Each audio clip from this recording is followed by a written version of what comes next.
안녕하세요. 반갑습니다.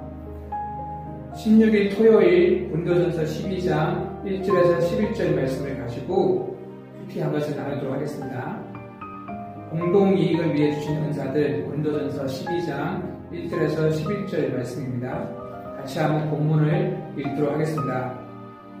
형제들아, 신령한 것에 대하여 나는 너희가 알지 못하기를 원하지 아니하노니 너희도 알거니와 너희가 이방인으로 있을 때에 말 못하는 우상에게로 끄는 그대로 끌려가느니라. 그러므로 내가 너희에게 알노니 하나님의 영으로 말하는 자는 누구든지 예수를 저주할 자라 하지 아니하고 또 성령으로 아니하고는 누구든지 예수를 주시라 할 수 없느니라. 은사는 여러 가지나 성령은 같고 직분은 여러 가지나 주는 같으며 또 사역은 여러 가지나 모든 것을 모든 사람 가운데서 이루시는 하나님은 같으니 각 사람에게 성령을 나타내심은 유익하게 하려 하심이라. 어떤 사람에게는 성령으로 말미암아 지혜의 말씀을, 어떤 사람에게는 같은 성령을 따라 지식의 말씀을, 다른 사람에게는 같은 성령으로 믿음을, 어떤 사람에게는 한 성령으로 병 고치는 은사를, 어떤 사람에게는 능력 행함을, 어떤 사람에게는 예언함을, 어떤 사람에게는 각종 방언 말함을, 어떤 사람에게는 방언들 통역함을 주시다니 이 모든 일은 같은 한 성령이 행하사 그의 뜻대로 각 사람에게 나누어 주시는 것입니다. 아멘.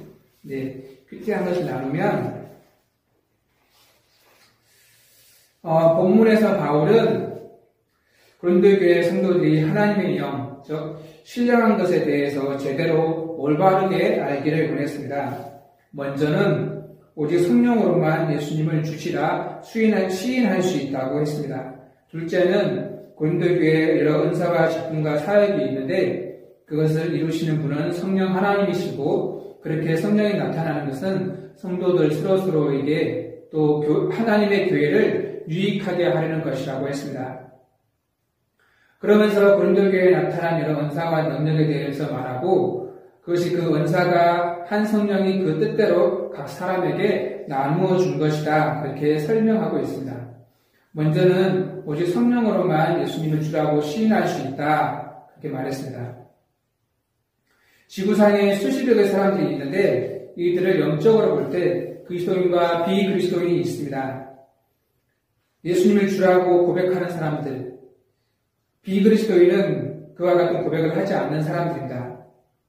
성경은 성령으로 아니하고는 누구든지 예수님을 주라고 고백할 수 없다고 말하고 있습니다.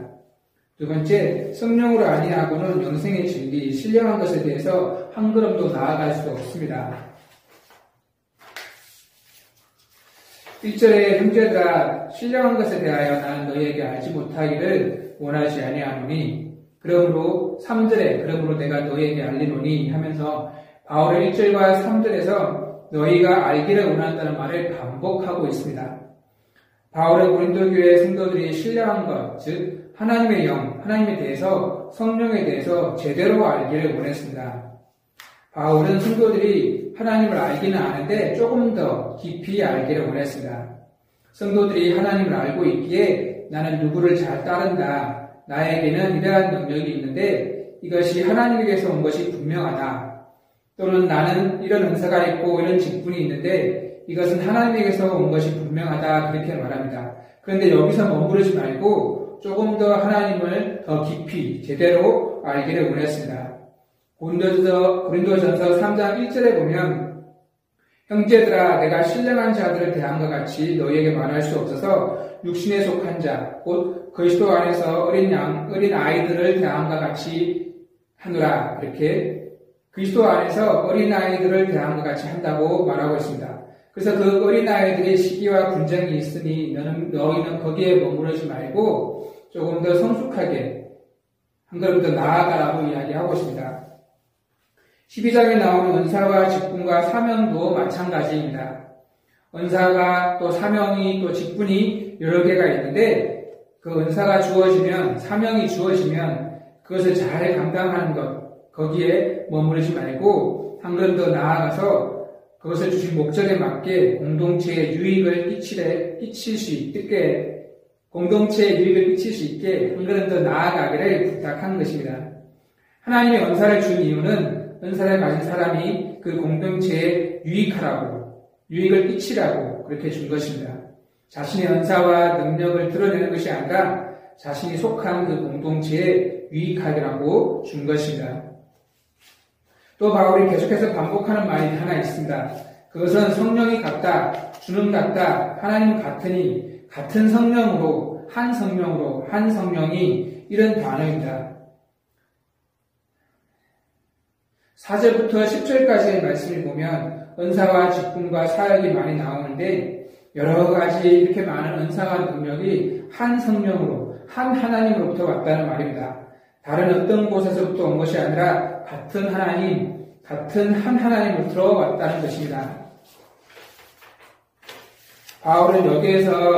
바울이 여기에서 말하는 핵심은 그 은사와 그 은사 자체라기보다는 은사의 근원을 말하는 것입니다. 바울에 따르면 은사의 근원은 성령 하나님이십니다.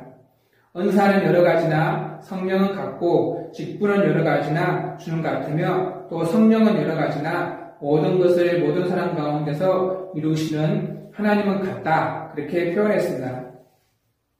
은사는 다양하지만 은사를 가능하게 하는 성령은 동일하다는 것입니다. 그래서 신자들은 은사를 자랑하거나 뽐내는 것이 아니라 성령님께 마음을 두어야 하는 것입니다. 그래서 사도 바울은 많은 은사를 거론하면서 한 성령, 같은 성령이라는 단어를 반복하고 있습니다. 그리고 이 성령이 같다, 주는 같다, 하나님은 같으니 같은 성령으로, 한 성령으로 이렇게 계속해서 반복해서 말하는 이유는 고린도 지역을 지배하던 로마 제국의 우상 숭배, 황제 숭배, 그 여러 형태에 비해서 고린도 교회가 믿는 크리스찬들이 어떤 하나님을 섬기는 것인지 강조하는 것입니다. 우리가 믿는 하나님은 오직 하나이신, 유일하신 하나님이십니다. 다른 우상들은 아무것도 아닙니다. 마치 능력이 있는 것 같고 신적인 존재인 것 같은 그 우상들은 아무것도 아니라는 것을 말하기 위해서 바울은 한 성령, 한 하나님 그렇게 계속해서 말하고 있는 것입니다. 고린도 교회 성도들은 그 하나님을 섬기고 교회를 섬기는 데 있어서 어떻게 해야 할까요? 성부, 성자, 성령 하나님이 하나 되어서 다양한 은사를 나누어 주신 것처럼 예수 믿는 우리는 그 받은 다양한 은사와 사명과 직분을 잘 감당하여서 믿는 공동체에 유일하고 덕이 되게 하는 것으로 성도의 역할을 잘 감당하는 것입니다. 그래서 고린도 교회가 화목하고 하나로 연합하기를 원했던 것입니다. 말씀을 정리해 보겠습니다. 오직 성령으로 예수님을 주라고 시인하게 하신 것을 우리는 주님께 감사해야 되겠습니다. 그리고 성령 하나님이 우리에게 나누어 주신 여러 은사와 직분과 사역을 잘 감당해서 서로에게 덕이 되며 교회에 유익할 수 있도록 우리가 최선을 다해야 되겠습니다. 네, 기도하겠습니다. 살아계신 하나님 감사합니다. 오직 성령 하나님으로만 예수 그리스도를 주라고 고백할 수 있다고 했었습니다. 우리가 참으로 감사함으로 우리가 예수 그리스도를 주로 고백하는 것 참으로 감사함으로 주님 앞에 나아가야 되겠습니다. 그리고 하나님 우리에게 다양한 은사와 다양한 직분과 소망을 주셨사오니 그것을 잘 사용하고 충성되게 감당하여서 우리가 속한 교회의 공동체의 유익이 될 수 있도록 감당해서 하나가 되고 연합되어서 주님을 더 잘 섬길 수 있기를 소원합니다. 감사합니다. 예수님 이름으로 기도합니다. 아멘. 오늘 하루도 승리하시고 하나님 앞에서 최선의 삶을 사시길 바라겠습니다. 감사합니다.